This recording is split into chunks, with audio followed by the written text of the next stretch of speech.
आपल्या सर्वांना कल्पना आहे की 4 नोव्हेंबर रोजी राज्य निवडणूक आयोगाने नगरपालिकांचा निवडणूक कार्यक्रम जाहीर केलेला आहे। त्याच्यानुसार आज आपली पाचोरा नगर परिषदेची जी निवडणूक होणार आहे त्या अनुषंगाने आज आपण ह्या पत्रकार परिषदेचं आयोजन केलेलं होतं। याच्यामध्ये महत्त्वाच्या ज्या तारखा आहेत त्या अशा आहेत की नामनिर्देशन स्वीकारण्याची जी तारीख आहे ती 10/11 ते 17/11 सकाळी 11 ते 3 या वेळेमध्ये नामनिर्देशन पत्र स्वीकारले जातील। त्याच्यानंतर नामनिर्देशन पत्रांची जी छाननी आहे आणि त्याच्यानंतर वैधरित्या जे नामनिर्देशित झालेले उमेदवार आहेत त्यांची यादी 18/11/2025 ला जाहीर केली जाईल। त्यानंतर नामनिर्देशन पत्र मागे घेण्याचा जो मुदत आहे ती 19/11 ते 21/11 पर्यंत आहे। 3 वाजेपर्यंत ज्या कुठल्या उमेदवाराला आपलं नाव मागे घ्यायचं असेल तर तो मागे घेऊ शकतो।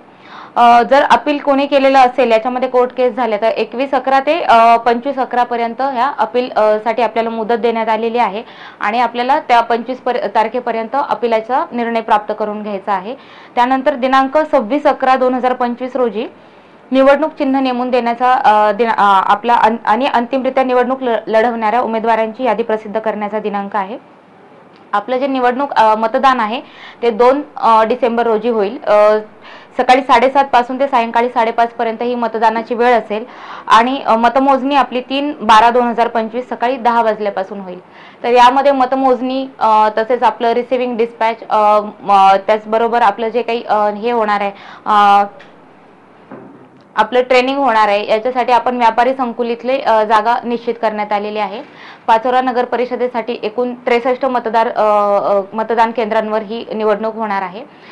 सर्व मतदान केंद्रांची तपासणी करण्यात आलेली आहे। सर्व ठिकाणी ज्या अश्युअर्ड मिनिमम फॅसिलिटीज मतदान केंद्रांवर मतदारांसाठी देणं अभिप्रेत आहे त्या सर्व देण्यात आलेल्या आहेत। जिथे कुठे काही कमतरता असेल त्याची आम्ही पूर्तता करण्याचा प्रयत्न करत आहोत। आजच्या या पत्रकार परिषदेद्वारे मी सर्व पाचोरा नगरपालिकेच्या मतदारांना आवाहन करते की सर्वांनी जास्तीत जास्त या मतदानामध्ये सहभागी व्हावं आणि जास्तीत जास्त मतदान नागरिकांनी करावं आणि ह्या निवडणुका शांततेत पार पडण्यासाठी प्रशासनाला सहकार्य करावे। धन्यवाद।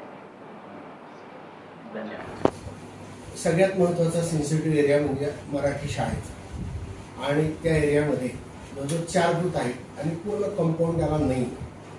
रात्री 11 वाजेपर्यंत ॲक्च्युली तिथं मतदान होतं। ते मतदान मुळात उशिरा निघतात। मग अशा प्रसंगी मागचा आम्हाला अनुभव असा आहे की रात्री 10:30ला सुद्धा व्यक्ती लाईनीत लागला होता कारण तिथं सुरक्षा किंवा बाउंड्री काहीच नाही।